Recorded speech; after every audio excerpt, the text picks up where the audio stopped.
Okay, Mr. McCall, we're going to continue off where we left. I'm going to read my points and cases again, all right? I'm going to make sure that I'm nice and clear with it. And there's no bumps. And this is all about Torah. And everything that I'm saying, we're going to share it in Scripture. I made mention of my points and cases. I said that a woman who has intercourse with a man from her virginity is different from a woman who has had many sexual partners from her virginity. Every man's zerah, means his sperm, his seed, or his germ, carries its own unique DNA. DNA is genetic material. Genetic material contains information, vibration, and energy. On point in case number 3, the more men a woman has before you finally make her your Isha, the more complications you will have with her. The point is that, for example, the young lady that I used to deal with before my Isha, to show now the spiritual connection now is that we have a daughter together. We will always have that connection because of my daughter. Always have that connection. But again, when you look at that zerah, that sperm, that seed there, just look up the information. I love anatomy.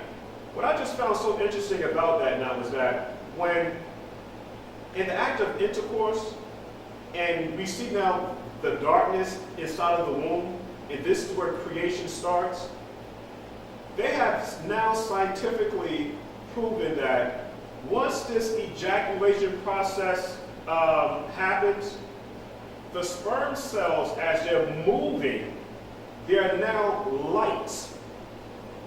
They emit light. I found that very interesting. So these sperm cells now carry energy and vibration. Now, what's interesting about the whole thing too now is that being that the woman now, she's a double X chromosome and the man is an XY chromosome, he's releasing all of this information, all of this information inside of her, and once it reaches its destination, because it knows exactly where to go, once it reaches the ovum lights up. And it emits light. And so now when you go back to the book of Genesis now, and it says, in the beginning, there was darkness upon the face of the deep. Darkness. And then the Father said, let there be light.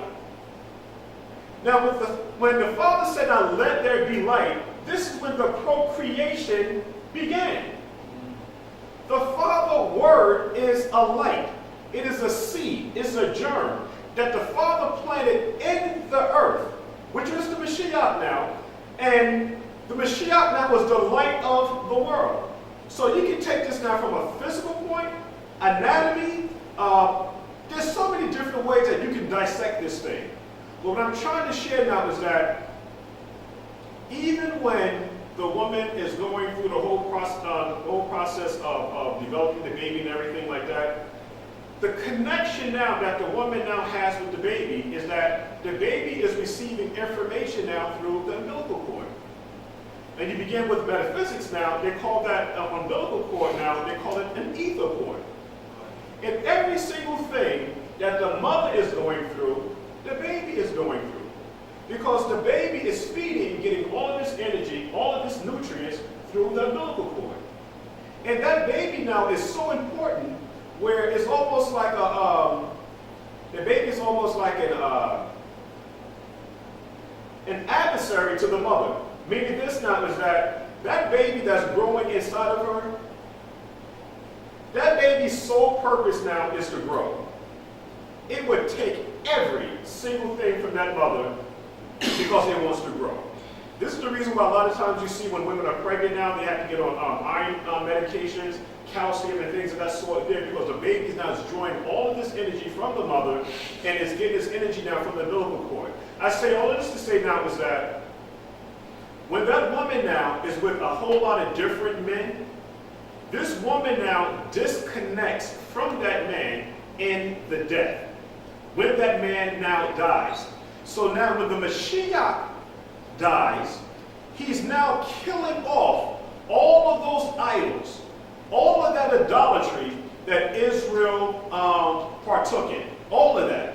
So when the Mashiyach resurrected, we now resurrected. And that woman now, both man and the woman, when the Mashiyach resurrected, we resurrected. So now we become virgins again through the Mashiyach.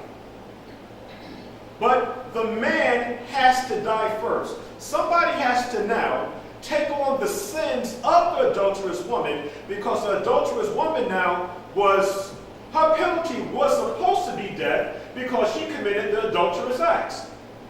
Remember now when we Israel, less than 40 days, we built the golden calf. Notice how the conversation with the Father changed. He said, Moses, get down there and talk to your people. Your people. The Father at that point disowned the bride. Disowned her. And watch how this gets. I will destroy every single last Israelite here in this wilderness. Every last one of them. But Moses, I will keep you alive, and I will raise up your seed. But then the question becomes now, if the Father would have done that and kept only Moses, and every single Israelite woman was dead, he would then now have to take another woman from any nation. Moses would now have to go into that woman. The question then becomes, what tribe or what nation would that child be? I do the question again. The Father destroys every single Israelite and keeps only Moses. The Father brings a woman to Moses. Moses goes into that woman. What tribe is that woman now, is that baby now, that Moses and that woman just produced? Israelite. So that seed, again, is very important. That germ, that genetic material. Let's go to some scriptures to prove some of this. Jeremiah, the 14th chapter, verse 17. And again, I am not minimizing or calling women in. I'm not calling you bad names at all. That's not what I'm doing. It's just that I'm trying to share with you that, listen, you have to be very, very careful who you're dealing with. You have to. The reason why a lot of brothers have problems with sisters is because you have at some point you have to ask in the betrothal part of the relationship, and it might make some women feel uncomfortable. And the women have to also ask the men the same thing. Don't be afraid to ask that woman how many partners you've been with. Because you're now about to have a relationship with a woman who you're expecting now to bring their children into this world. And you want that woman now to actually raise your children, cook your food, and all this other stuff. And you don't want all of a sudden now she gets angry with you and all of these spirits start coming out. You're like, where did that come from? Did you think that maybe it might be the spirit from the last man that she was with? That might have been John's spirit that's coming out of her now. Because I'm going to tell you, that woman becomes who that man is in a relationship. You ever notice that? When a man is with a woman, that woman becomes that man. I had a situation where I went to, there was a white woman, and she got into an argument with a woman, a black woman, a so-called Negro woman, a copper-colored woman behind the register. And she had her baby and everything like that, so you can tell that the baby, you know, the mixed features and everything like that. That white woman said, and she was talking like we talk. And she said, listen, I'm going to tell you, sister, you better get your act together because I'm married to a black man. She told the black woman that. The white woman told the black sister, listen, you know what? You better get your act together and fix my food the way I told you to fix it. Because I'm going to let you know I'm married to a black man. So my argument is this, that have you ever noticed that the woman becomes what the man is in the relationships? And my point would be, scriptural point now is that we as the bride, we're supposed to be as the groom. And the Father is the groom. We're supposed to be like him. The Talmudim of the Mashiyach said, show us the Father and it sufficeth us. The Mashiyach said, if you have seen me, you have seen the Father. When I see you, when I see your Isha, I'm supposed to see you. You're not supposed to take on her characteristics and become a feminine guy. I mean, and you're not supposed to become a masculine woman. But I'm supposed to see your Isha through you. You're the head. You're the mold shaper. You're the house. That's who you are. You set the standards. She doesn't set the standards. But in unison together, you're one body. So you're not undermining her, saying that, listen, you have nothing to do in this relationship, but coming together in a kai, you become like the head. And our head is Mashiyach. Exactly. We want to be like the Mashiyach. I'm the groom. I'm the bride. I want to be like my groom. That's how the relationship is supposed to work. If you're acting like your woman, you might have a problem. And that's what Adam did. Adam lost the image of the father when he disobeyed the father and began to listen to his Isha. Okay? Because she was now saying things that was not Torah.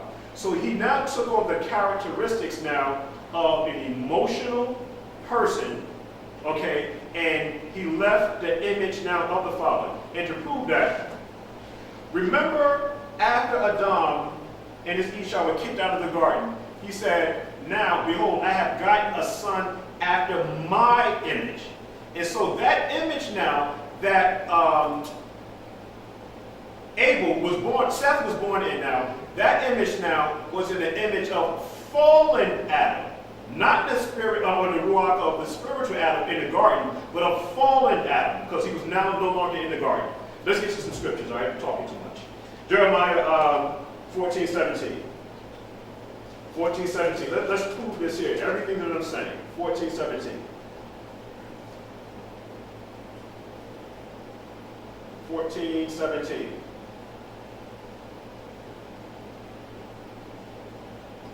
Therefore, you shall say this word unto them, which is Israel, let my eyes run down with tears, night and day, and let them not cease.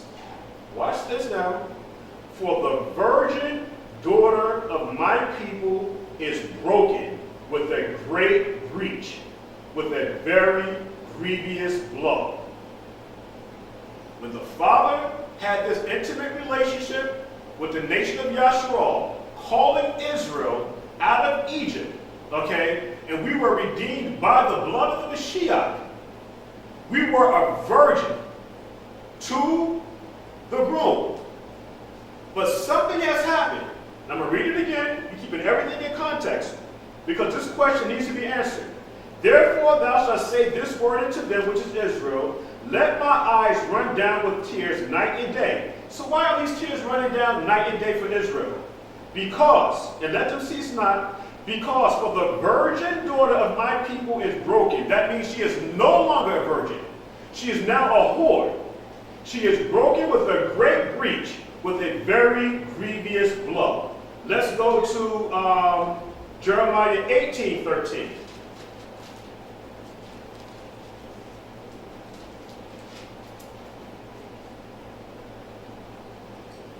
I've committed whoredom. Let me just also say that too, so that it doesn't look personal.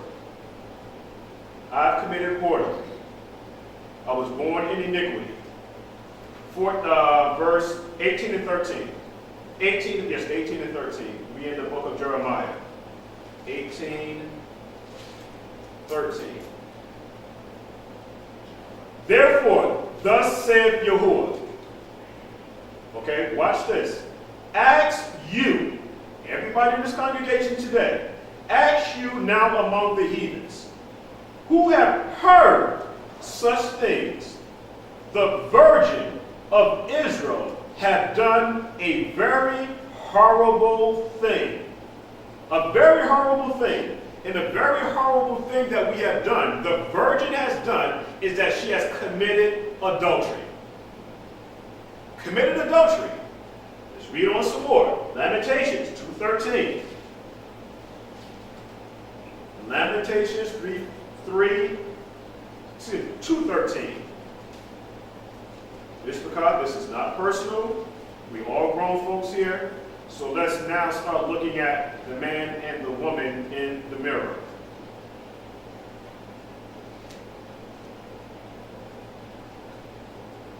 Watch for me. Feel what's going on in verse 13. Just don't read it, feel it. What thing shall I take to witness for you, O Israel, is what we're talking about. What thing shall I liken to you, O daughter of Jerusalem? What shall I equal to you, that I may comfort you, O virgin daughter of Zion? For your breach is great, like the sea. Who can heal you? Who can heal this adulterous ruach that's in you? This breach is like the sea. Ask the other nations, how is it that a people so great as the nation of Yashra'al has fallen? How?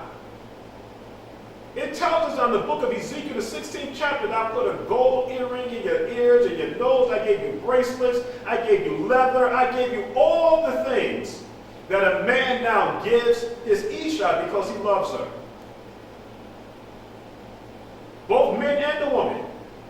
Now, how would you feel? How would you feel as a man? You give your Isha all these dowries. You give her gold, you give her silver, you give her bracelets, you give her nice raiments and everything.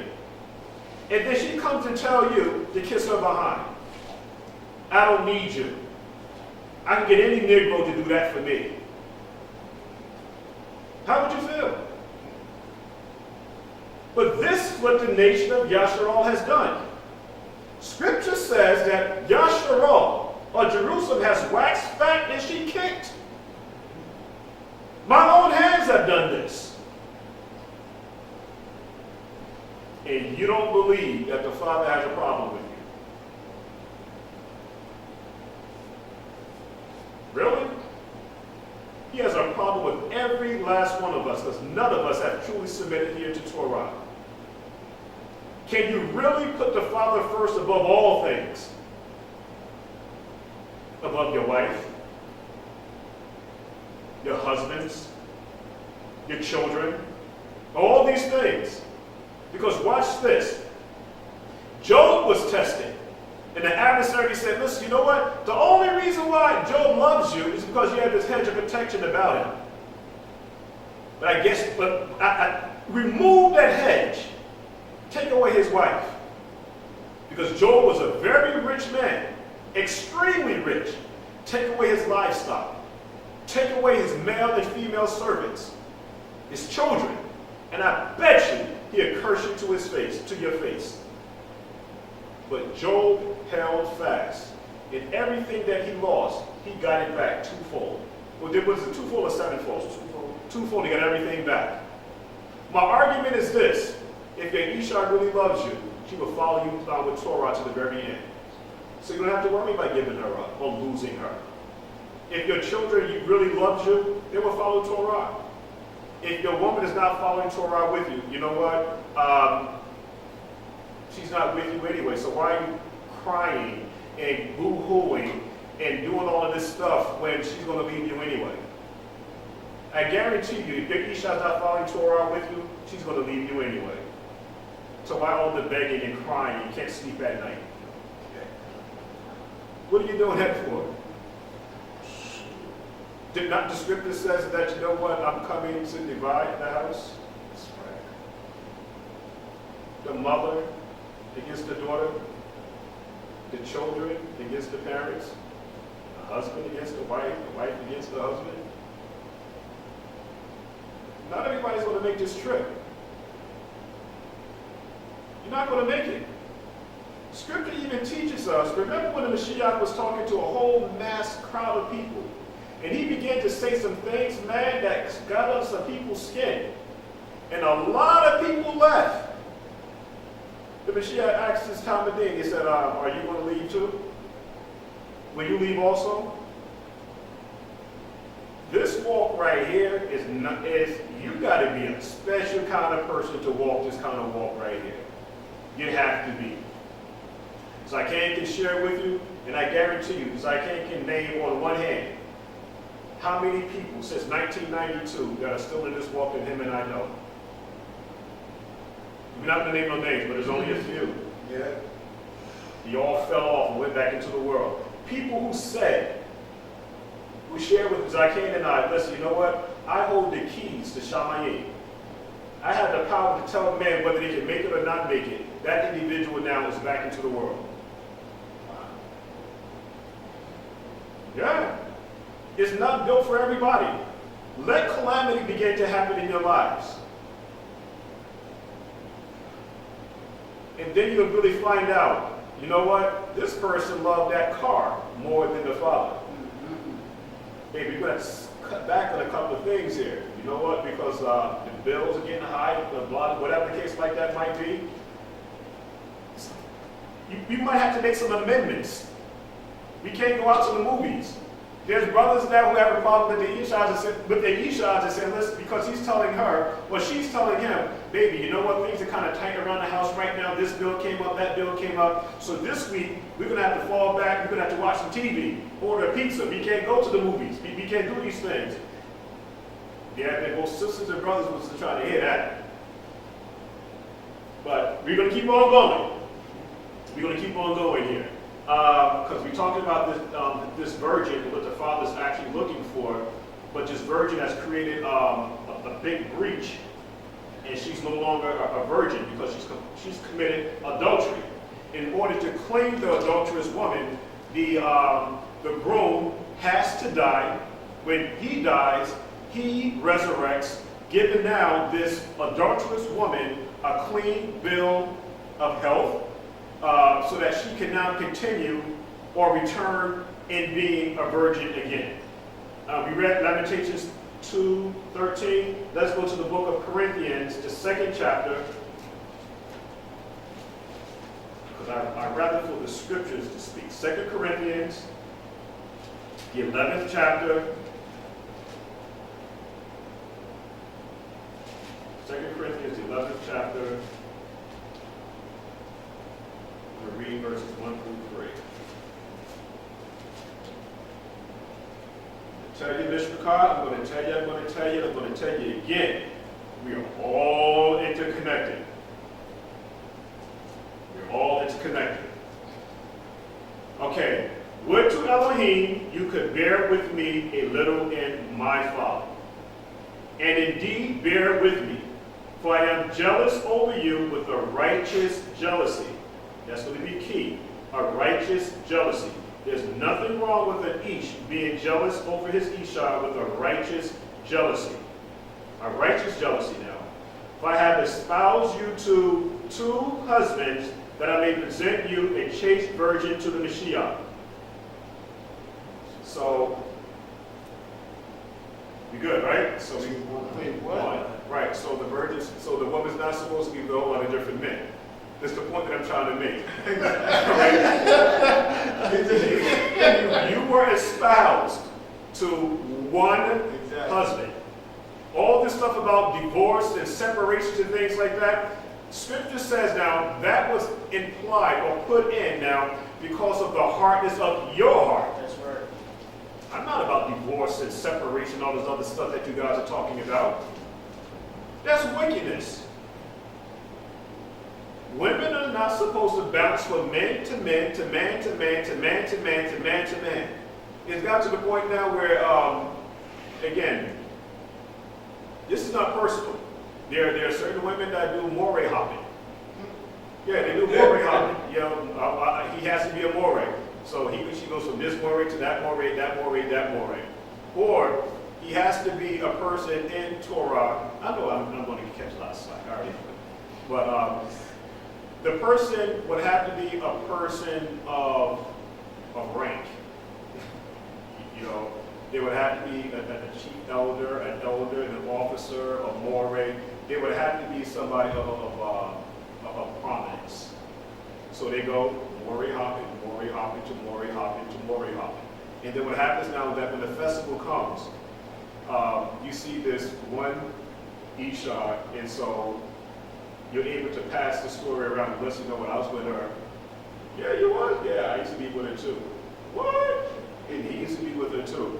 And so you in this congregation of Yahuah, okay, and she's been with 4 or 5 different guys. And these guys can share stories about her. We keep it clean, just like that. I mean, so we don't want that. You were espoused to one husband. One. Akad. In Spanish, what is it? Uno. Right? That's the only word, that's the only thing I know. I know Akad and I know uno in one. In English. That's about it.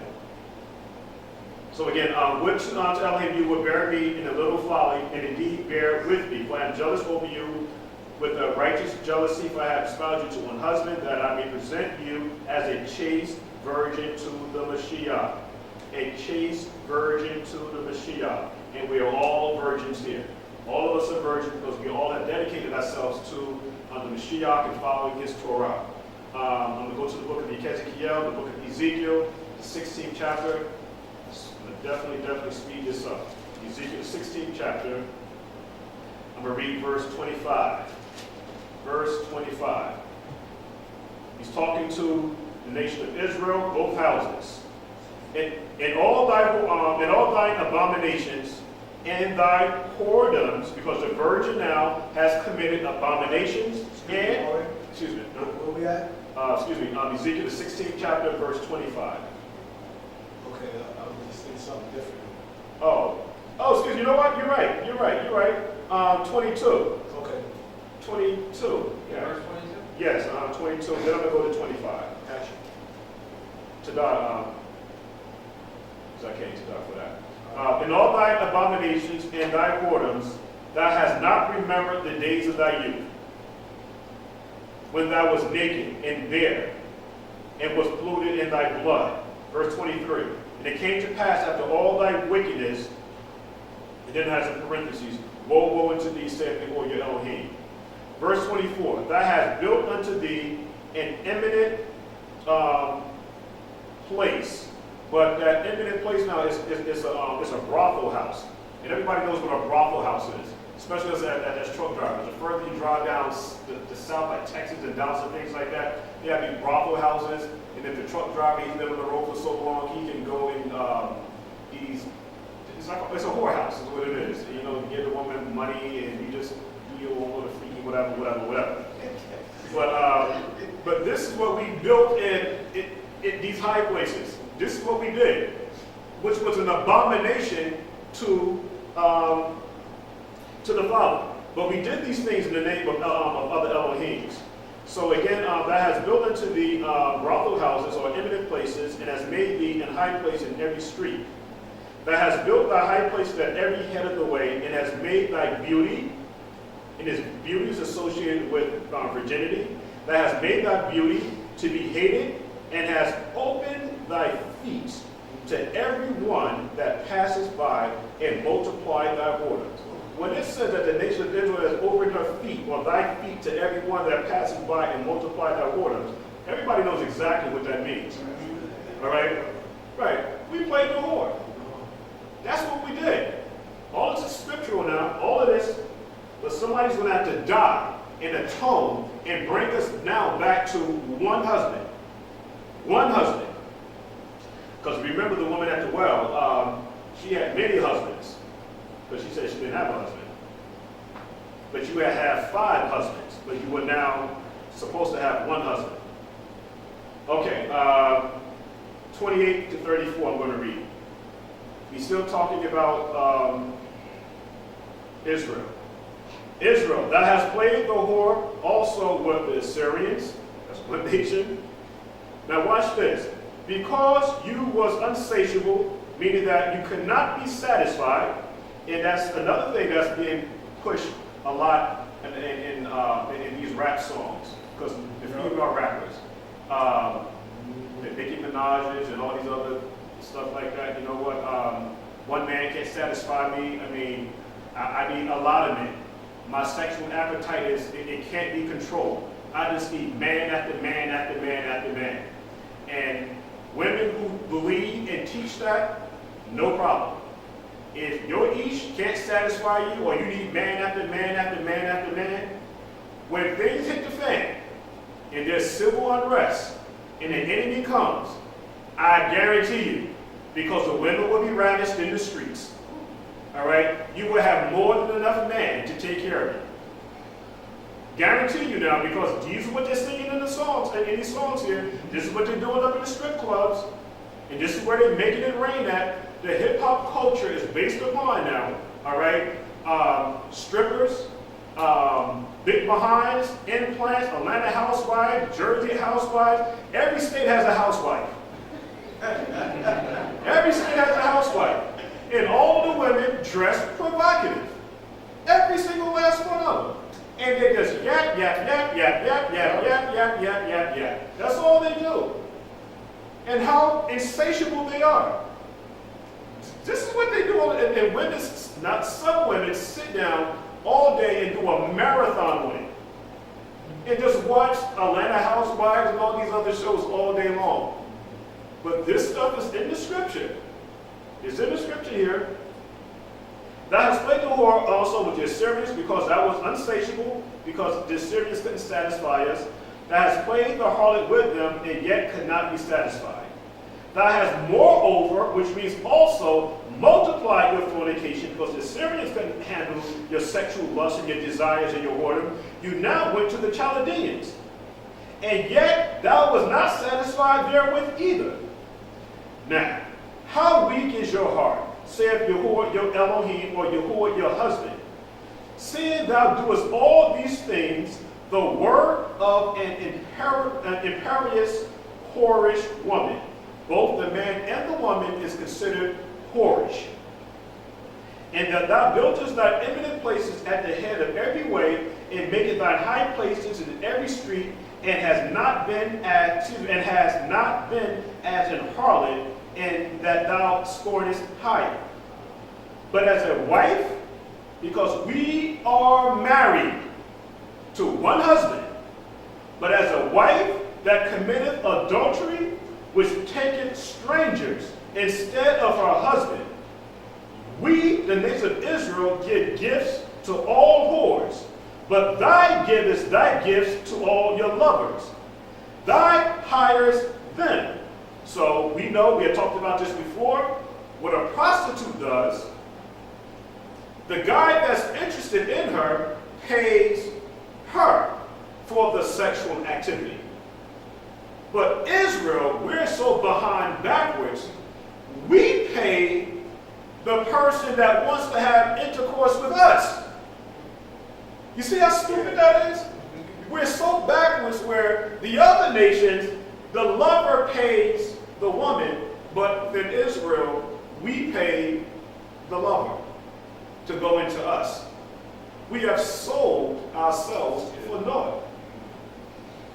We in some real serious boo-boo here. All right? You're almost done. They give gifts to all whores, but thou givest thy gifts to all thy lovers, and hires them, that they may come unto thee on every side for thy whoredoms.